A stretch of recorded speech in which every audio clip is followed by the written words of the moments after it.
Votre badge, s'il vous plaît. Je suis la procureure. Pardon? Elle l'a dit calmement, sans hausser le ton. Pas pour provoquer, pas pour imposer. Juste, pour répondre. Mais dans les yeux du vigile, il y avait déjà ce regard. Celui qu'elle connaît par cœur. Ce regard qui dit, non. Pas possible. Pas toi. Pas comme ça. Il n'avait pas encore décidé s'il devait sourire, appeler quelqu'un ou simplement l'ignorer. Je vous ai dit que cette entrée est réservée aux professionnels. Vous devez passer par l'autre porte, pour le public ou les témoins. Elle inspira.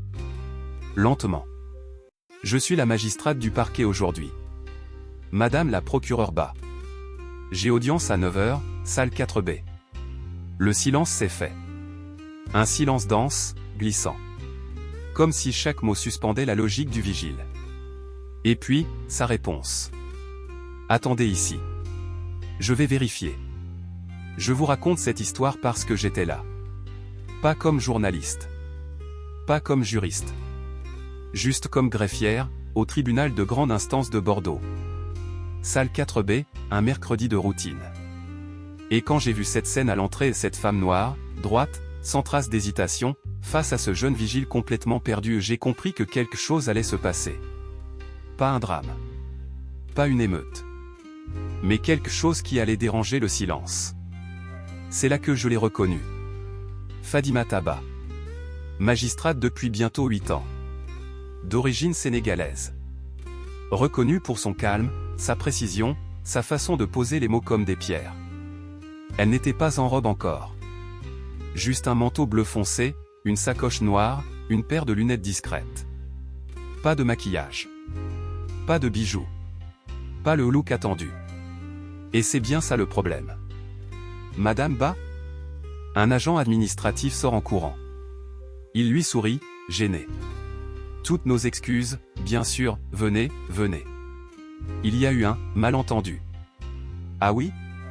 Lequel? Le vigile ne vous a pas reconnu.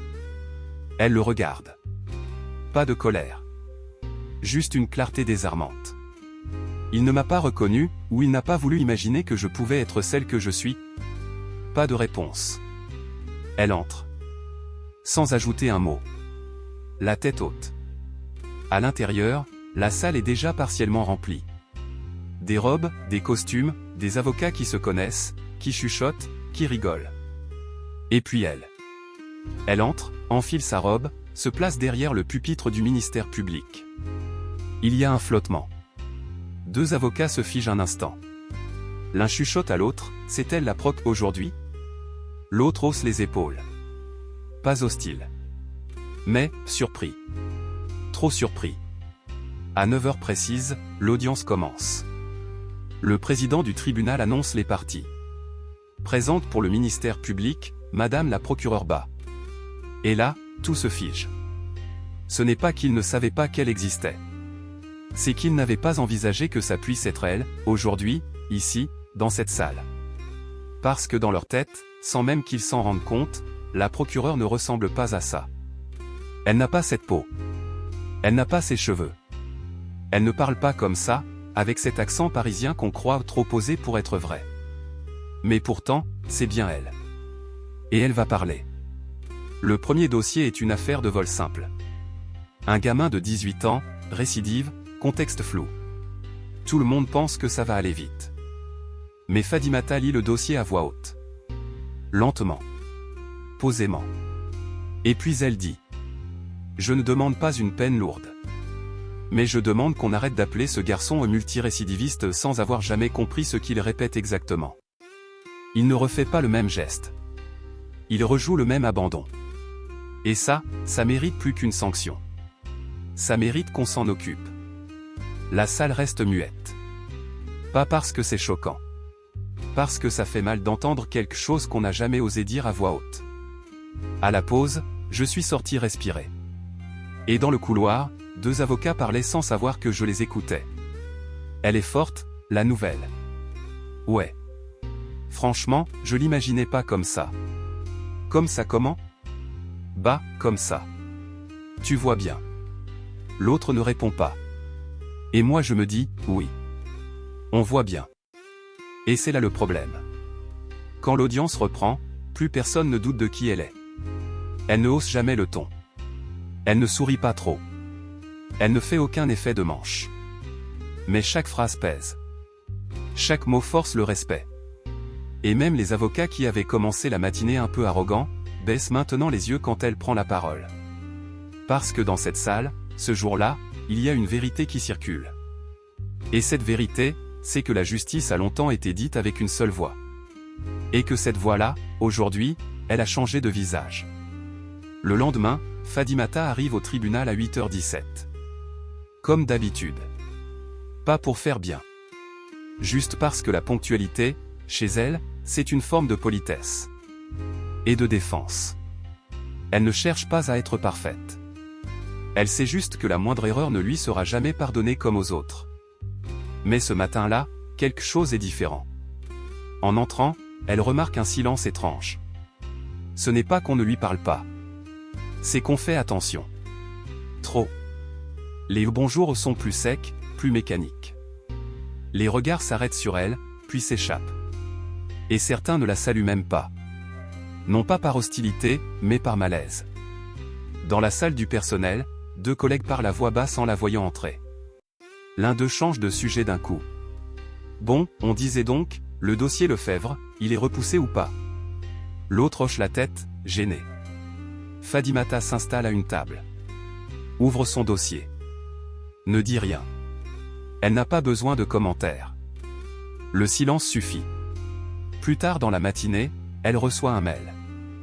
Sujet, remarque sur l'audience du mercredi. C'est un message du substitut général. Formulé de façon très neutre. Trop neutre. Madame Ba. Votre intervention d'hier a été remarquée.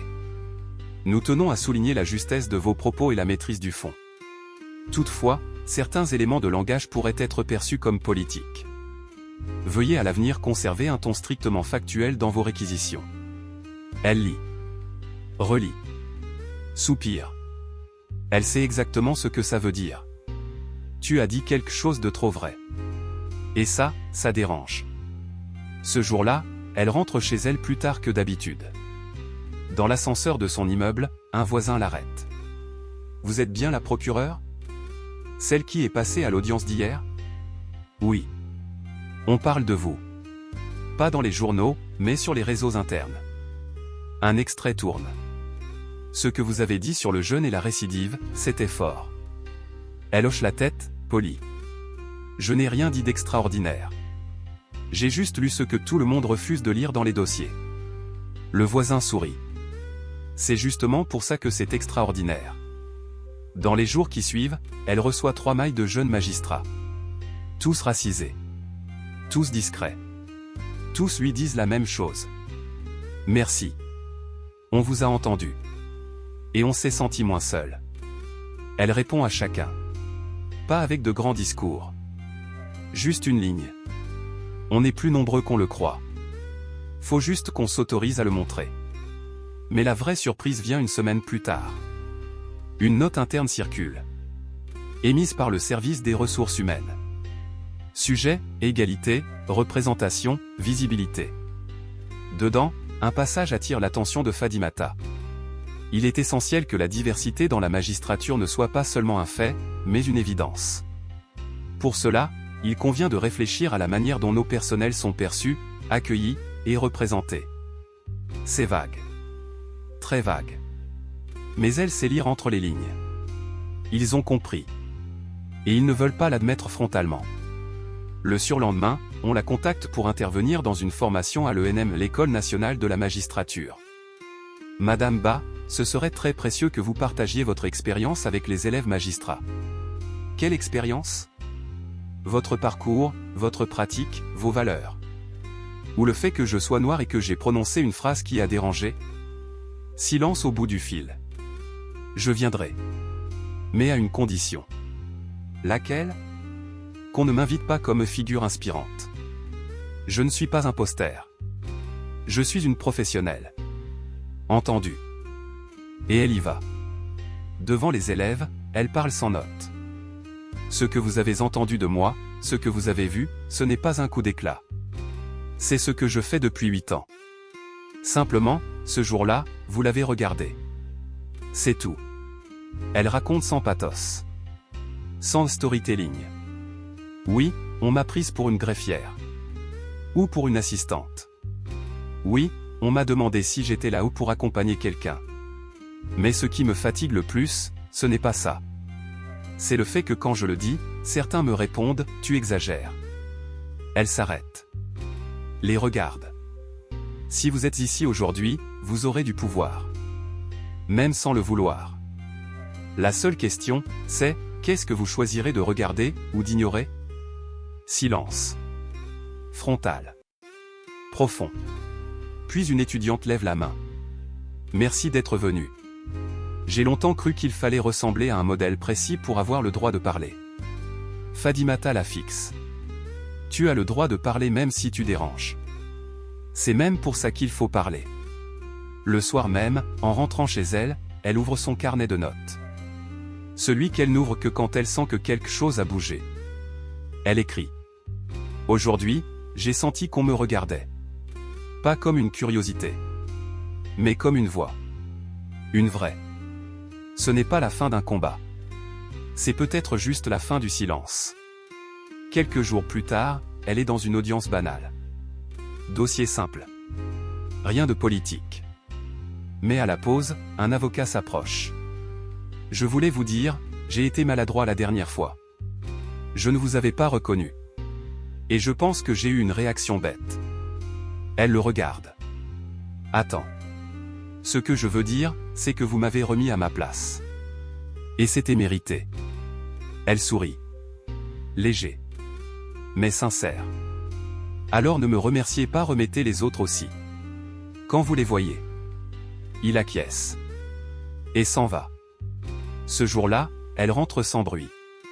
Sans fierté excessive. Mais avec la sensation que sa place, elle ne la doit plus à personne. Elle la prend. Elle la garde. Et surtout, elle ouvre l'espace autour. Le lundi suivant, elle entre dans la salle des magistrats à 8h45. Même manteau, même sacoche, même pas précis. Rien n'a changé. Mais les regards, eux, ne sont plus les mêmes.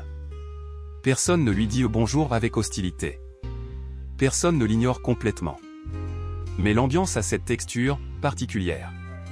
Comme si sa seule présence rappelait une faute qu'on aurait préféré oublier. Elle ne dit rien. Ne s'impose pas. Mais elle est là. Et c'est assez pour déplacer l'air. À midi, elle s'assoit seule à la cafétéria. Pas par choix. Parce que le reste des tables est plein de groupes soudés, habitués à ne pas se déranger. Mais aujourd'hui, une silhouette s'approche. C'est une jeune magistrate. Première année. Cheveux courts, carnet à la main. Bonjour, je peux me joindre à vous? Fadimata hoche la tête. Bien sûr. Elle mange en silence un moment, puis la jeune femme parle. Je voulais juste vous dire que votre intervention à l'ENM m'a marqué. Pas seulement pour ce que vous avez dit, mais pour la manière. On sentait que ce n'était pas un discours préparé. C'était vécu. Fadimata la regarde. Merci. Mais ce n'était pas fait pour marquer. C'était juste pour poser un poids qu'on porte trop souvent seul. Justement. Depuis ce jour-là, plusieurs d'entre nous, jeunes magistrats, on a créé un petit groupe de discussion. Pas officiel. Pas militant. Juste un espace pour parler de ce qu'on vit. Et je voulais vous inviter. Fadimata hésite une seconde. Je viendrai. Mais je ne veux pas être un exemple. Ce n'est pas pour ça. C'est pour apprendre à parler, avant d'exploser. Le soir même, elle assiste à cette rencontre. Une pièce banale, une dizaine de personnes. Tous jeunes, pas encore abîmés par les compromis. Ils parlent des silences obligés, des regards appuyés, des phrases anodines qui blessent. Et puis une jeune homme dit. Moi, je suis blanc, fils de magistrat. J'ai grandi dans ce monde. Et parfois, je sens que ma parole écrase sans que je le veuille. J'aimerais apprendre à écouter autrement. Personne ne rit. Personne ne le juge.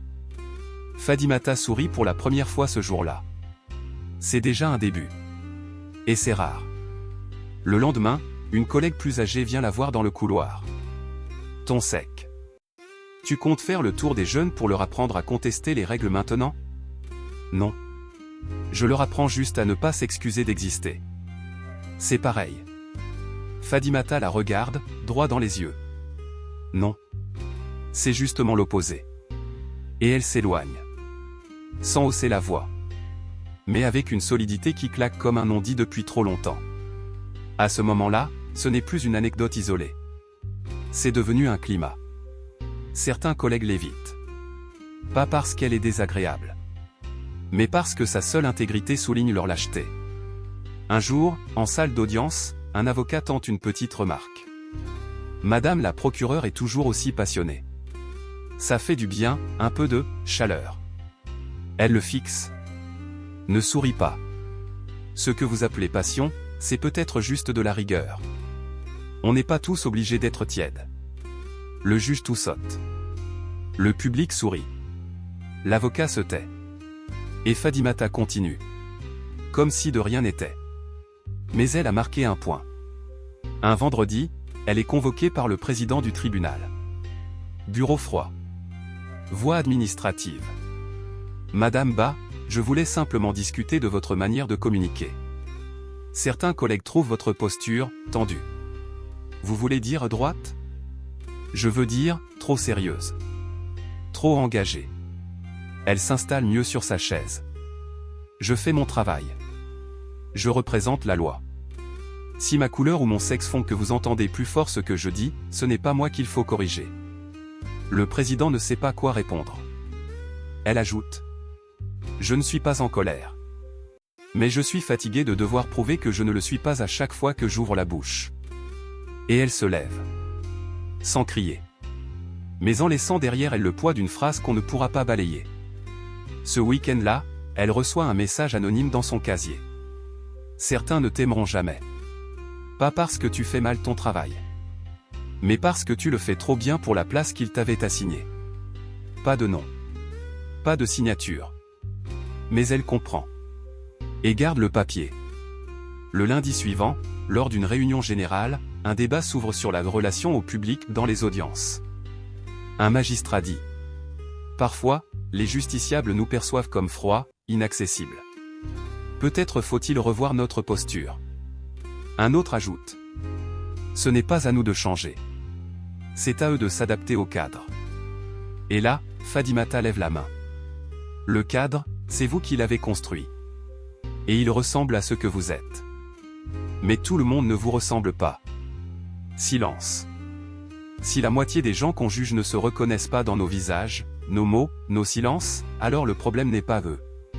C'est qu'on juge sans représentation. Et ça, ce n'est pas neutre. C'est une forme de cécité volontaire. Personne ne l'interrompt. Et pour la première fois, dans cette pièce, des têtes acquiescent. Pas toutes. Mais assez. Ce soir-là, elle rentre tard. Allume une lumière faible. Sert un verre d'eau. Et écrit dans son carnet. On commence à me voir. Mais pas encore à m'écouter pour de vrai. Il faudra continuer. Pas pour moi. Pour celles et ceux qui viendront après. Et qui, je l'espère, n'auront plus besoin de se battre pour qu'on les appelle par leur titre. Tout a commencé par un mail. Neutre. Propre. Parfaitement rédigé. Madame la procureure. En raison d'un réajustement des effectifs au sein de votre ressort, nous envisageons une redéfinition de certaines attributions. Nous vous remercions de bien vouloir participer à une réunion d'information concernant votre future affectation. Aucune mention d'un problème. Aucun reproche. Juste une réorganisation. Mais Fadimata sait lire entre les lignes. Et surtout, elle sait reconnaître une tentative de déplacement déguisé. Le jour de la réunion, elle arrive en avance. Costume sobre, regard calme. Dans la salle, 3 responsables administratifs. Aucun supérieur direct. Pas de président de chambre. Pas de substitut général. Juste, des gens choisis pour gérer la situation. On l'accueille avec le sourire poli. Madame Ba, merci d'être venue. Comme vous le savez, il y a des besoins urgents dans un autre tribunal, à Pau. Profil prioritaire. Mission temporaire.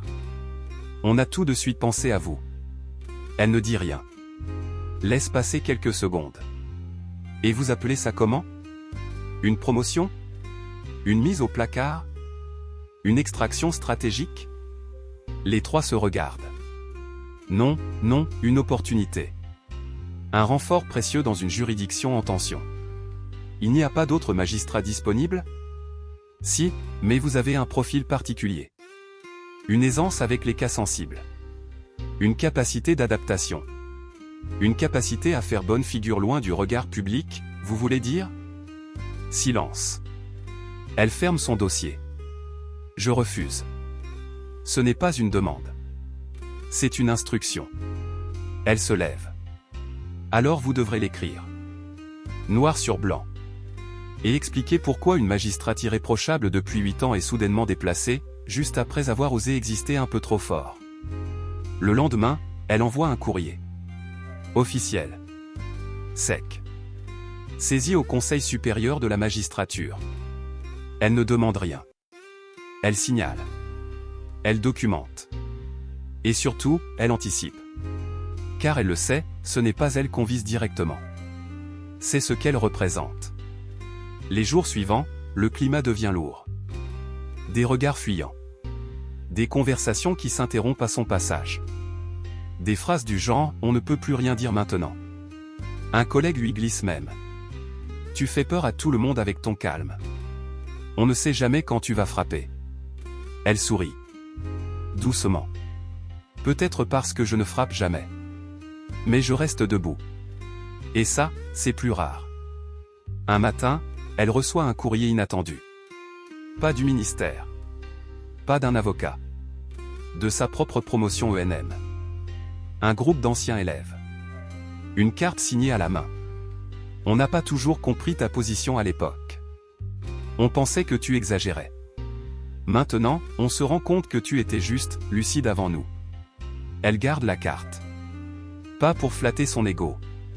Mais comme preuve que le temps finit toujours par révéler qui avait raison. Mais le plus surprenant arrive quelques jours plus tard.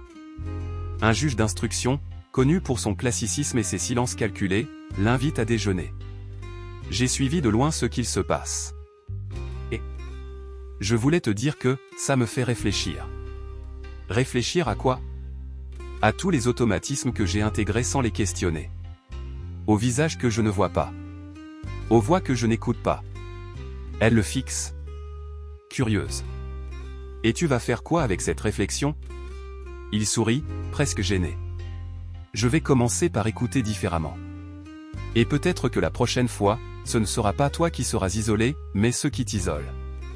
Le lendemain, au bureau, elle reçoit un appel. Madame Ba? Ici la Commission pour l'égalité dans la fonction publique. On aimerait recueillir votre témoignage dans le cadre d'un rapport sur les discriminations systémiques dans la magistrature. Elle hésite. Vous m'avez entendu maintenant. Mais quand je parlais il y a 5 ans, où étiez-vous? On essaie de rattraper. On sait que c'est tard. Le retard, ce n'est pas le problème. C'est ce que vous faites maintenant qui compte. Et elle accepte. Pas pour elle.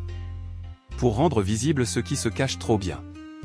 Quelques jours plus tard, un article sort dans un grand hebdomadaire.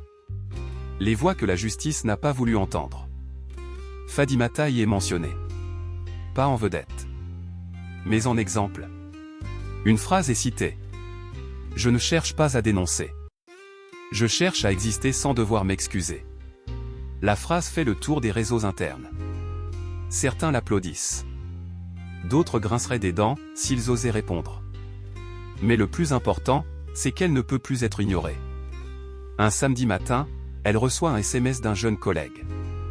Je suis à Pau. On me propose de venir renforcer le parquet. Je voulais savoir, c'est un piège ou une chance? Elle répond. Ce n'est ni l'un ni l'autre. C'est ce que tu en feras qui comptera. Mais n'oublie jamais pourquoi tu es là. Et pour qui tu restes. Cette nuit-là, dans son carnet, elle écrit. Ils ont essayé de me déplacer. Pas pour punir. Pour éviter qu'on m'entende trop longtemps. Mais ce qu'ils ne comprennent pas, c'est que quand une voix existe sans permission, elle finit toujours par résonner ailleurs. Le mois qui suivit le non-déplacement fut étrange. Officiellement, rien n'avait changé. Elle occupait le même poste, venait aux mêmes heures, traitait les mêmes dossiers. Mais en coulisses, tout avait bougé. Dans les mets, les réunions, les échanges à demi-mot, un mot revenait souvent, Fadimata. Pas en tant que personne. En tant que signal. En tant que déclencheur. En tant que preuve que le silence n'était plus obligatoire. Un jour, une greffière lui glissa un petit mot manuscrit, plié dans un dossier. Merci d'exister sans vous excuser. C'est la première fois que je me tiens droit en salle sans me demander si j'en ai le droit. Elle le lut. Le garda dans son portefeuille. Et se dit, c'est pour ça que je reste. Un mardi matin, elle est arrêtée dans le hall par une jeune stagiaire. Robe trop grande, main nerveuse, regard direct. Madame Ba, je suis désolé de vous déranger, mais, j'aimerais juste vous poser une question. Je vous écoute. Comment vous faites pour parler sans trembler, même quand tout le monde semble vous juger avant même que vous ouvriez la bouche? Elle réfléchit. Puis répond. Je ne tremble plus parce que j'ai compris qu'ils me jugeront de toute façon. Alors autant qu'ils jugent une version de moi, qui est vraiment moi. La stagiaire note la phrase. Mot à mot. Et part. Plus droite qu'à son arrivée. À la pause déjeuner, une collègue l'aborde. Tu te rends compte que les jeunes te prennent pour un modèle maintenant? C'est leur droit. Mais ce n'est pas mon rôle. Mais tu pourrais les guider. Je préfère les accompagner un peu, et les regarder partir devant. C'est alors que l'idée prend forme. Pas un programme, pas un mentorat officiel. Juste un cercle. Une table. Un rendez-vous. Une fois par mois. Dans une salle libre du tribunal. Pas de statut. Pas de hiérarchie. Pas de notes. Juste un moment où les plus jeunes peuvent parler. Et elle, écoutez. Le premier jour, ils sont 6. Le mois suivant, 13. Puis 22. Certains ne parlent pas. Mais tous restent. Elle commence chaque rencontre de la même façon. Ici, personne ne vous évaluera. Mais chacun doit se regarder en face. Et décider, est-ce que je vais laisser passer ce que j'aurais voulu qu'on dénonce pour moi? Silence. Puis, lentement, la parole circule. On parle des petites phrases sexistes. Des regards méprisants. Des silences forcés. Et Fadimata n'intervient que rarement. Mais quand elle parle, tout le monde écoute. Ce que vous ressentez n'est pas dans votre tête. C'est dans le système. Mais le système est fait par ceux qui s'y soumettent. Un jour, l'une des participantes Nora, 26 ans, première affectation vient la voir après la séance. Je vais faire ma première grosse audience dans 2 jours. Et j'ai peur. Pas du dossier. Des regards. Des attentes. De moi-même. Fadimata lui prend les mains. Les regarde. Tu sais quoi? Moi aussi, j'ai encore peur. Mais la différence, c'est que maintenant, je sais que je survivrai à leur silence. Et si je me trompe? Alors tu te relèveras. Mais ne t'excuse jamais d'avoir essayé. L'audience se passe bien. Et Nora revient, le lundi suivant, avec un sourire qu'elle ne tente même plus de cacher. Je n'ai pas tout dit comme je voulais. Mais j'ai dit l'essentiel. Et personne ne m'a interrompu. Pour une fois. Fadimata hoche la tête. Et lui dit. Ce n'est pas pour une fois. C'est le début. Peu à peu, sa salle devient un point de passage. Certains viennent juste écouter. D'autres pleurent. D'autres repartent avec une idée, une phrase, un repère. Et elle? Elle reste là. Pas en haut. Pas au centre. Juste là. Comme une présence solide. Calme. Irréfutable. Un jour, le président du tribunal lui parle dans le couloir. J'ai entendu dire que vous faisiez des réunions. Pas des réunions. Des espaces. Pour parler. Pour réfléchir. Rien d'officiel. Et vous pensez que c'est le rôle d'un magistrat de faire ça? Elle le regarde. Ce n'est pas un rôle. C'est une réponse. Et elle s'en va. Un mois plus tard, l'École nationale de la magistrature la contacte à nouveau. On aimerait que vous participiez à la refonte du module éthique et diversité. Je ne veux pas être un alibi. Ce ne sera pas le cas. On veut que vous écriviez. Que vous apportiez ce que vous vivez. Ce que vous savez. Elle accepte. Non pour briller. Mais pour la laisser une trace écrite. Que d'autres pourront lire quand elle ne sera plus là. Un soir, elle croise un ancien collègue dans un train. Il s'approche, hésitant. Tu sais, j'ai pas été très juste avec toi. Elle ne répond pas. J'ai dit des choses que je pensais pas. Par automatisme. Par peur aussi. Peur de quoi? De ce que tu réveillais. En moi. Dans nous tous. Elle le fixe. Alors change. Mais ne viens pas chercher ma bénédiction. Cherche ta propre cohérence. Il hoche la tête. Et part. Cette nuit-là, elle ouvre son carnet. Et écrit. Il pensait que je voulais diriger. Je voulais juste ouvrir. Un chemin. Une chaise. Une phrase. Et maintenant, il s'y installe. Et ça me suffit. Elle n'a rien annoncé. Pas de mail groupé. Pas de discours. Pas de message en repli all. Mais le vendredi matin, à 8 h, elle a rangé ses affaires, nettoyé son bureau, éteint son ordinateur. Et refermé la porte. Doucement. Sans se retourner. Ce n'était pas un départ définitif. Juste une pause. Un souffle. Elle avait pris quelques mois de disponibilité. Pour se poser. Pour écrire. Pour voir ailleurs. Mais surtout, pour se retrouver sans avoir à se défendre. Ce jour-là, dans le hall du tribunal, beaucoup ne savaient même pas qu'elle partait. D'autres le savaient. Mais n'osaient pas venir lui dire au revoir. Trop de choses non dites.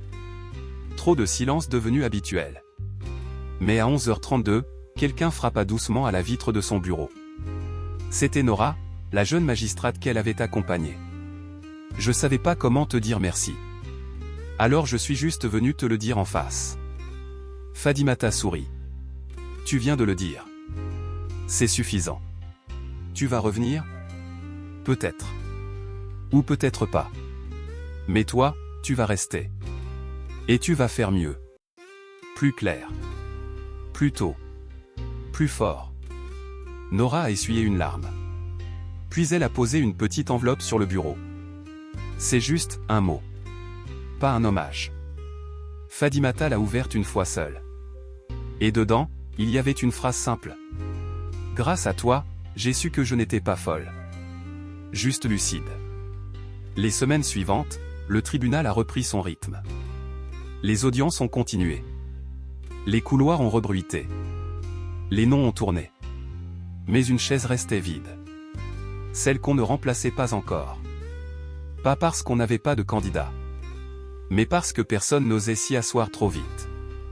Fadimata, elle, se levait plus tard. Allait marcher. Lire. Écouter le monde sans y être en permanence. Elle n'écrivait pas de livres. Elle n'allait pas en télé. Mais elle répondait parfois à des mails. De jeunes. D'inconnus. De collègues. Un jour, un message l'a touchée plus que les autres. Je suis stagiaire dans une petite juridiction. Quand j'ai dit que je voulais être comme vous, on m'a ri au nez. Alors j'ai dit. Moi, je veux pas qu'on me craigne. Je veux qu'on me reconnaisse. Comme on a fini par reconnaître Fadimata. Elle a souri. Et a pensé, je n'ai pas crié. Mais ils m'ont entendu. C'est tout ce que je voulais. Un jour, elle a reçu une invitation par courrier. Madame, le ministère souhaite créer une commission indépendante sur la diversité dans la magistrature. Votre nom a été proposé comme figure de confiance. Elle n'a pas répondu tout de suite. Mais le soir, dans son carnet, elle a noté. Je ne veux pas être célébrée. Je veux qu'on ne m'oublie pas. Et quelques jours plus tard, elle a écrit un message simple. Je participerai. Mais je ne viendrai pas pour qu'on m'écoute. Je viendrai pour que ceux qu'on ignore aient enfin une place à la table. Un matin, alors qu'elle prenait un café dans un petit bar, une femme d'un certain âge s'est approchée. Excusez-moi, je voulais juste vous dire. Je ne travaille pas dans la justice. Je ne vous connais pas vraiment. Mais j'ai vu une vidéo où vous parliez. Ah. Et je me suis dit, voilà. C'est cette façon de parler que j'aurais aimé entendre quand j'étais jeune. Fadimata n'a pas su quoi répondre. Elle a juste souri. Et dit, merci. La femme est partie. Et elle est restée là, un instant, à regarder le café refroidir. Parfois, la mémoire commence par une phrase qu'on n'a pas cherché à entendre. Aujourd'hui, son nom n'est pas dans les livres d'histoire. Pas encore. Et ce n'est pas grave. Parce qu'il est dans les mailles. Dans les messages qu'on s'échange entre jeunes collègues. Dans les phrases qu'on se répète avant de rentrer dans une salle. Et surtout, il est là, invisible, dans chaque moment où quelqu'un ose parler, rester, corriger, refuser. Pas en son nom. Mais parce qu'elle l'a fait avant. Si tu es encore là, c'est que cette histoire t'a touché. Un peu. Peut-être beaucoup. Fadimata n'a pas fait de bruit. Elle n'a pas cassé de porte. Elle n'a pas exigé de micro. Elle a juste tenu sa place. Elle a juste dit ce qu'il fallait, au bon moment. Elle a juste refusé de s'excuser d'exister là où d'autres ne la voyaient pas. Et parfois, c'est tout ce qu'il faut pour changer l'ambiance d'une pièce. Ou d'un système. Si cette histoire t'a fait réfléchir. Si elle t'a donné envie d'en entendre d'autres. Des vraies. Des humaines. Des silencieuses qui font trembler. Abonne-toi à cette chaîne. Parce que tant qu'on écoute, il reste des choses à raconter. Et parfois, ce qu'on raconte ici, c'est ce que d'autres ont toujours voulu dire. Merci pour ton écoute. Et à bientôt, pour la prochaine.